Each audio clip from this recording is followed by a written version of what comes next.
Diana León. Aquí empezamos. La Fiscalía ejecutó 7 allanamientos, uno de ellos en las oficinas de la Secretaría Jurídica de la Presidencia de la República. Esto en el marco de las investigaciones de un supuesto delito de concusión en el caso llamado Petroecuador. Fausto Yepes nos cuenta más. En acto inédito, la Fiscalía ejecutó un allanamiento a las oficinas de la Subsecretaría Jurídica de la Presidencia de la República para recabar información y evidencias sobre un presunto caso de concusión que se investiga desde agosto del 2022, en el llamado caso Petroecuador. Y que no corresponde a otra administración, sino a la del actual gerente de la empresa pública Petroecuador, del ciudadano Aguiar y su círculo, el círculo de un ex subsecretario que cumplió funciones, y es por eso el allanamiento a la Subsecretaría Jurídica de la Presidencia de la República. No obstante, el operativo de este viernes incluyó el allanamiento a los domicilios de funcionarios y exfuncionarios vinculados a la supuesta trama en Petroecuador. La intervención se dio en los domicilios de Hugo Aguiar, hasta ahora gerente de Petroecuador; Ítalo Cedeño, exgerente de la estatal; César Pazmiño, ex asesor de Petroecuador; y Marcos Miranda, subsecretario jurídico de la presidencia. El exgerente de la estatal, Ítalo Cedeño, quien dejó el cargo tras ser cuestionado por la intervención de su esposa en las decisiones gerenciales de la empresa, ha salido a negar cualquier relación con esta trama. Eso nos perdimos por estas calumnias, donde con información falsa se logra resultados falsos. Pero se allanó su casa, y es que la supuesta intervención de su esposa en el nombramiento de funcionarios era más que un secreto a voces. Primero del sector, que sepan del sector, que tengan... Aguiar no sabía.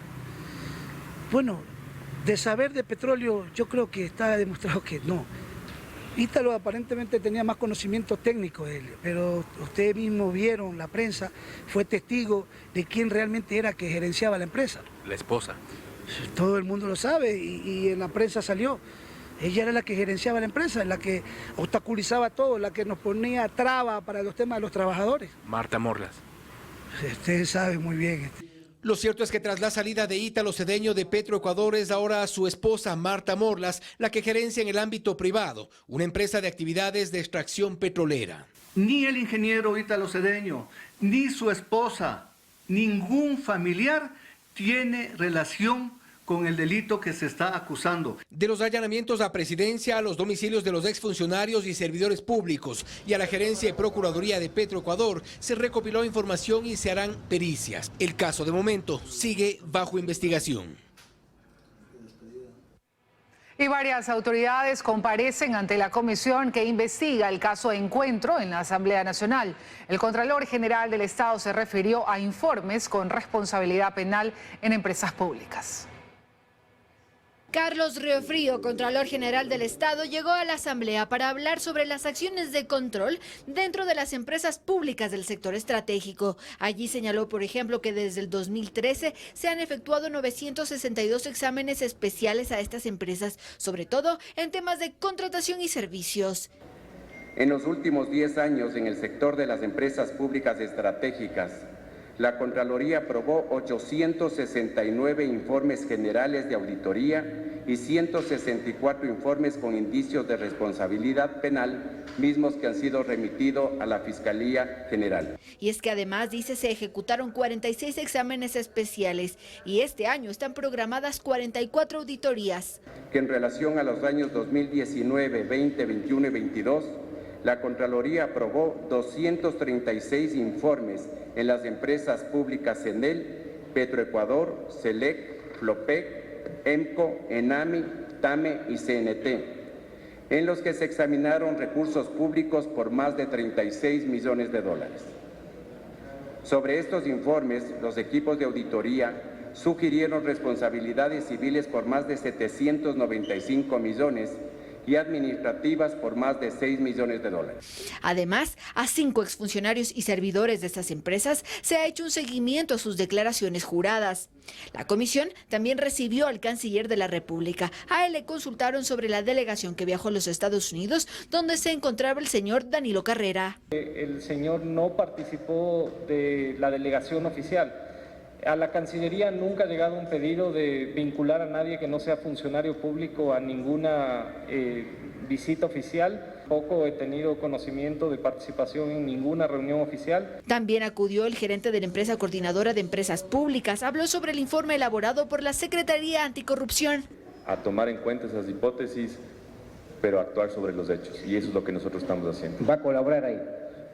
Las puertas de EMCO están abiertas. Además, mencionó que se ha convocado al directorio para sustituir al gerente general de Petroecuador y nombrar un encargado si así lo consideran.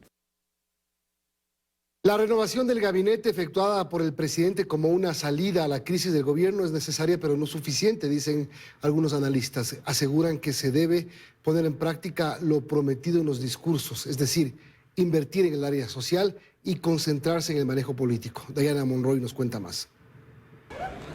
Lo dijo el presidente de la República. Cuando el pueblo habla, el deber de los gobernantes es aprender y escuchar. Y lo reiteró su nuevo ministro de Gobierno. Hemos escuchado el mensaje del pueblo. Fueron las primeras palabras de su primer discurso. La gestión gubernamental tiene que reflejarse en la calidad de vida de los ciudadanos, la salud, la educación. Qué bueno que se ha entendido, piensa César Febres Cordero.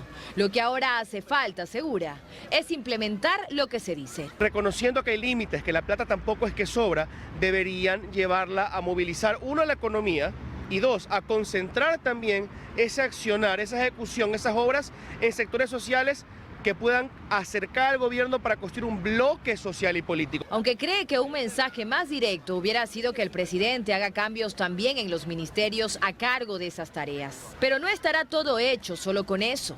Lo siguiente es la tarea política, pues es un gobierno encerrado en la Asamblea, en el Consejo de Participación Ciudadana y Control Social y en las calles. El entendimiento al que yo me refiero se construirá día a día, con pasos seguros y firmes, con señales y hechos claros. Aunque actores políticos ya le han contestado con un gran no. Si el gobierno está abierto a un diálogo, pues dialoguemos, hagamos algo por el país. Cierta oposición, la oposición es antidemocrática, junto con ciertas organizaciones sociales, ya están hablando de una muerte cruzada o de que el gobierno no termine su periodo. Quienes opinan dicen también que tampoco se debe olvidar de un frente que realmente aclare los casos de corrupción. Eso es un problema que evidentemente no han sabido manejar ni siquiera en las altas esferas cercanas al presidente. Eso nos dice suficiente y por ahí se sangra mucho dinero. Si se destinan recursos en salud, educación y en seguridad a través de implementos para la policía, se dan muestras de verdadera transparencia en los casos de corrupción y además se maneja de forma estratégica las amenazas políticas. El giro de timón que propone el gobierno podría ser realmente una salida y no solo una bocanada de aire.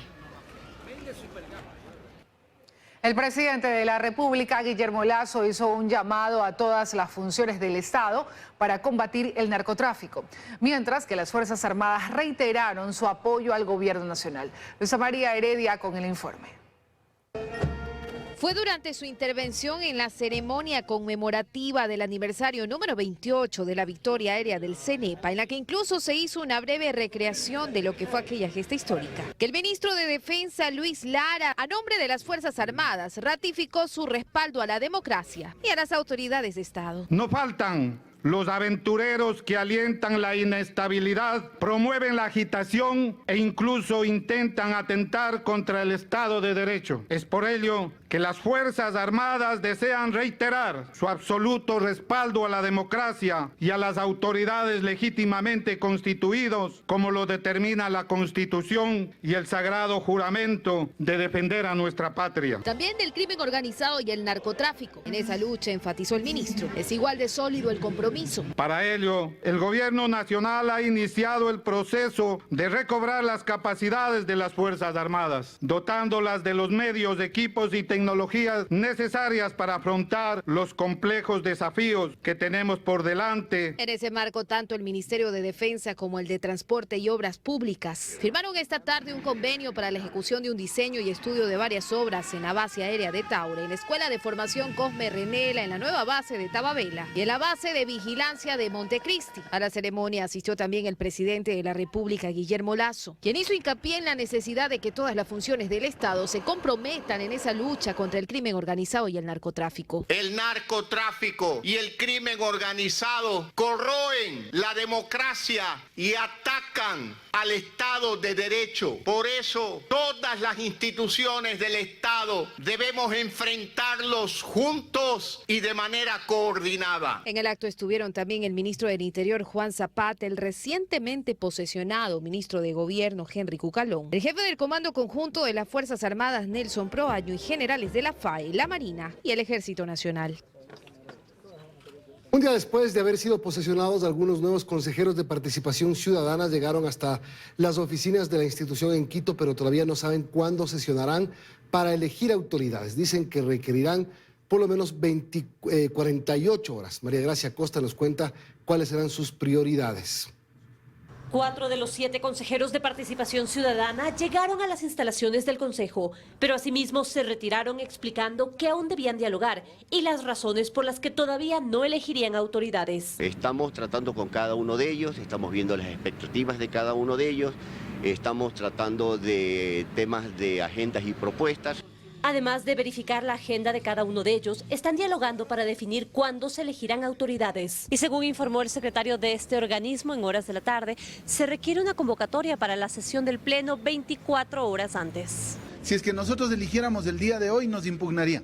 Tenemos la posibilidad de que alguien nos impugne. No, 24 horas primero para hacer una autoconvocatoria y 24 horas después para hacer una convocatoria para la elección. Y tienen clara cuál será su primera actividad una vez que elijan autoridades del Consejo. Esto por disposición de la Corte Constitucional, cuya sentencia destituyó a los anteriores vocales del Consejo. Nombrar al presidente del Consejo de la Judicatura de la cuarta terna, tal cual está en la sentencia constitucional. Y lo siguiente que harán es revisar los concursos que están en marcha, porque son varias las autoridades que debían ser cambiadas y están prorrogadas. Por lo tanto, tendremos que revisar que las comisiones ciudadanas de selección estén haciendo su trabajo. ¿Considerarían cambiar a los miembros de estas comisiones? Pues si vemos que hay falencias, que no hay cumplimiento y vemos que hay arreglos y componendas, por supuesto que lo haremos. El tiempo que ellos estarán al frente del Consejo será corto y lo saben. De esta manera aspiran a completar el periodo antes de que los consejeros electos se posesionen el 14 de mayo. Yo soy muy optimista. A pesar de que es muy corto el tiempo que tenemos, aproximadamente 3 meses, aspiro que en esos 3 meses el Consejo de Participación Ciudadana primero recupere su institucionalidad, que se ha venido a mucho menos. Y aseguran que lo harán cumpliendo sus funciones con transparencia.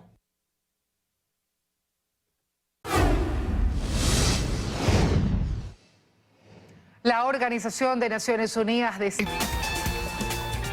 Seguimos, amigos. El Pleno del Consejo Nacional Electoral, que sesionó esta tarde en Guayaquil, resolvió cesar en sus funciones al director de la delegación del Guayas por irregularidades en la digitación de actas del referéndum. Carlos Acoto con el informe. John Gamboa no es más el director de la delegación electoral del Guayas. Hacia él, el Pleno del Consejo Nacional Electoral enfiló sus cuestionamientos, luego de que la presidenta y el vicepresidente del organismo denunciaran que en esta delegación se había montado un presunto centro de cómputo paralelo, que sembró dudas sobre la transparencia en el escrutinio de actas de la consulta popular.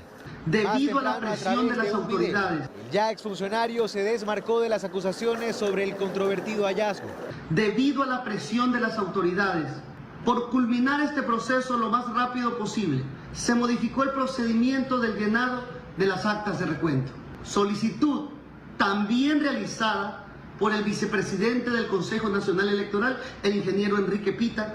En mi despacho no se ha montado ningún centro paralelo que imprimía actas adicionales, pues vale recordar que es imposible imprimir otras actas, debido a las seguridades del propio sistema de escrutinio. Yo debo entender perfectamente que el señor Gamboa, al que se está refiriendo, tiene que hacer las exposiciones que considere pertinentes en su defensa. Será la ley la que determine quién tiene la razón. En su reemplazo fue designado Wilson Hinojosa, funcionario de carrera de este organismo. Que tengan la certeza que este equipo de trabajo que estuvo bajo la dirección del señor Gamboa tendrá que ser evaluado por el nuevo director o el director encargado para su reestructuración de ser necesario. La Fiscalía confirmó que tras las denuncias recibidas por las autoridades del CNE, se ha abierto una investigación por presunto fraude electoral. En ese proceso rindió versión Jorge Enrique R., funcionario del organismo a cargo del sistema informático, quien tendrá prohibido salir del país y deberá presentarse periódicamente ante la autoridad mientras la investigación continúa. Una vez hechos los cambios administrativos, el presidente de la Junta Electoral anunció que se retomará el recuento de actas con inconsistencias, proceso que se había detenido tras el escándalo. Vamos a defender los votos consignados en las urnas. Ese es nuestro compromiso. El Pleno del Consejo Nacional Electoral recomendó a la Junta Provincial realizar el recuento de actas del referéndum con posibles inconsistencias numéricas. La decisión, dijo el titular de la Junta, se tomaría pronto. El excontralor Pablo Celi y el exgerente de Petroecuador Pablo Flores fueron condenados a 13 años 4 meses de prisión como autores directos del delito de delincuencia organizada en el caso Las Torres. Daniela Valencia estuvo en la audiencia y nos preparó un reportaje. En un patrullero fue como llegó el excontralor general del Estado, Pablo Celi, a la audiencia en la que se escucharía la sentencia en su contra, dado que luego de 2 meses de deliberación, el Tribunal de la Corte Nacional llegó a un veredicto de forma unánime: sentenciar a los 11 procesados por el delito de delincuencia organizada en el conocido caso Las Torres, como autores directos del delito, tomando en cuenta el agravante de haber sido funcionarios públicos. El excontralor Pablo Celi y el exgerente de Petroecuador, Pablo Flores, recibieron una sentencia de 13 años, 4 meses de prisión. Ambos deberán pagar una indemnización de $250.000. La ex asesora de Pablo Flores, Natalia Cárdenas, y el exgerente de refinación de Petroecuador, Daniel Orellana, fueron condenados a 9 años y 4 meses. Para el hermano del excontralor Pablo Celi, Esteban Celi, y 5 procesados más, la condena es de 7 años de privación de libertad. Ellos deberán pagar una indemnización de $100.000. Esa es una muestra de que la Fiscalía llegó a establecer la existencia de una estructura criminal. 55 medios probatorios que llegan a establecer la existencia de esta estructura criminal. De acuerdo al tribunal, los elementos probatorios expuestos por Fiscalía fueron suficientes para demostrar que los 11 procesados formaron parte de una cúpula delictiva en la que Pablo Celi y Pablo Flores se valieron de sus posiciones privilegiadas para solicitar el 20% de una factura de $20,3 millones que le adeudaba Petroecuador a la compañía No Limit y el 15% de un contrato de $35 millones con la misma empresa por un contrato en la refinería La Libertad. Para la defensa del excontralor no es sorprendente la resolución, sin embargo, la apelarán. Obviamente esto hay que apelar, es una barbaridad jurídica y esto tendrá que ir a los estamentos internacionales. Como parte de la sentencia, el Tribunal Nacional determinó que se deberán colocar placas alusivas a este caso en la Contraloría General del Estado, en los principales edificios de Petroecuador, en la Secretaría de la Presidencia de la República y en todas las gobernaciones del país. Estos organismos además deberán trabajar en capacitaciones de ética y conducta para sus empleados. El ministro del Interior, Juan Zapata, anunció la intervención en 81 unidades de policía comunitaria a nivel nacional, además de la implementación de 20 cuarteles intermedios. Luis Alfredo Zúñiga nos informa que se espera contar con esta infraestructura este año. El ataque a un UPC que acabó con la vida de la policía Verónica Sóngor en octubre del año pasado y los múltiples ataques también a otros UPC en noviembre en Guayaquil dejaron a la vista el mal estado y obsolescencia de estas estructuras, por lo que en esos días se anunció el replanteamiento de su diseño y la creación de cuarteles intermedios. Los UPCs ya definitivamente dejan de ser o de tener una vida útil para los actuales momentos en las 5 subzonas que estamos hablando. Este viernes el ministro del Interior, Juan Zapata, dio detalles de este plan, en el que se invertirán $8.8 millones. Serán 81 unidades de policía comunitarias intervenidas. 22 UPCs van a ser intervenidas en la provincia de Esmeraldas, 5 en Manabí, 5 en El Oro, 4 en Los Ríos, 22 en la provincia del Guayas, en Santa Elena 6, en Pichincha 7 y en Santo Domingo 8, contendrán un sistema de blindaje adecuado. El cuerpo de ingenieros del ejército estaría a cargo de la repotenciación. Estamos buscando el régimen especial, es uno de los alternativas que tenemos, y si es con el cuerpo de ingenieros mucho mejor porque eso facilita tiempo. En cuanto a los cuarteles intermedios, se implementarían 20 en el país. 12 precisamente se implementarán en el distrito metropolitano de Guayaquil por la conflictividad. El presupuesto alcanzaría los 151 millones de dólares. El lunes en el Gabinete de Seguridad va a ser expuesto al presidente el tema de los cuarteles intermedios. ¿Para qué? Para que se nos asigne los presupuestos. Según mencionó la policía, hay distritos en los que por su nivel de violencia no solo se instalarían 1, sino 2 cuarteles intermedios, como en Durán, Nueva Prosperina, Pascuales y Esteros. Esperan en 6 meses contar ya con estas estructuras. Atención, esta tarde se produjo una estampida en el Colegio Gran Colombia de Quito que dejó al menos 28 personas heridas. Ocurrió en el Coliseo de la entidad cuando se realizaba una reunión entre alumnos, autoridades del colegio y padres de familia. La desorganización en la salida del evento habría provocado una acumulación de personas en las puertas, lo que generó el caos que dejó personas asfixiadas y golpeadas. Esta noticia todavía está en desarrollo. La realeza se desata en este viernes. El rey Carlos III de Inglaterra con la media rota y Máxima de Holanda con tremendos movimientos de cadera. No se lo pierda.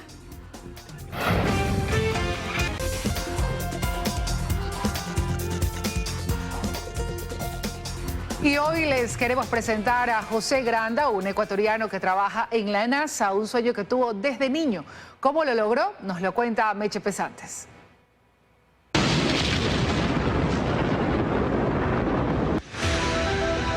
El quiteño José Granda hoy brilla en Sacramento, California. José, ingeniero mecánico y científico, trabaja en la NASA. Además, es profesor en la Universidad Estatal de Sacramento, California. El interés en la NASA de este quiteño, esposo y padre de 4 hijos, llegó a temprana edad, específicamente cuando vio la llegada del hombre a la Luna. Nunca quise ser astronauta, pero yo sí quería ser uno de esos ingenieros en los controles. Cuando terminó sus estudios universitarios en la Escuela Politécnica Nacional de Quito, realizó su maestría en ingeniería en la Universidad de Berkeley de California. Pasaron los años y José llegó a trabajar en IBM y ya sumaba varios artículos científicos que asombraban a más de uno, y por eso un día llegó la llamada de la NASA. Mayo 28 del año 2002. Entonces me dice, ¿qué le parece? Aquí hay un científico que está interesado en lo que usted está haciendo y quisiera ver si usted quiere venir.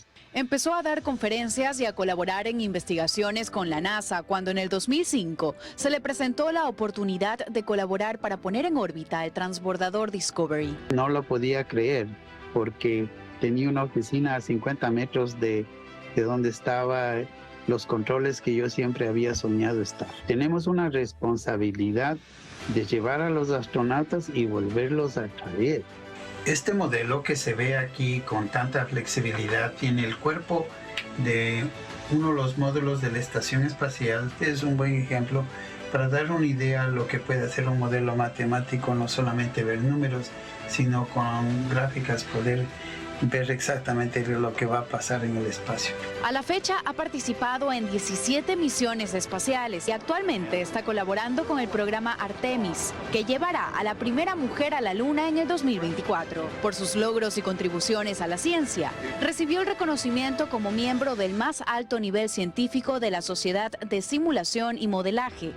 Un premio único, pues solo hay uno para cada año y para todos los países del mundo. Uno tiene que buscar las oportunidades y si alguna se le presenta, no estén dudando. Usted sube al tren y usted va a manejar el tren.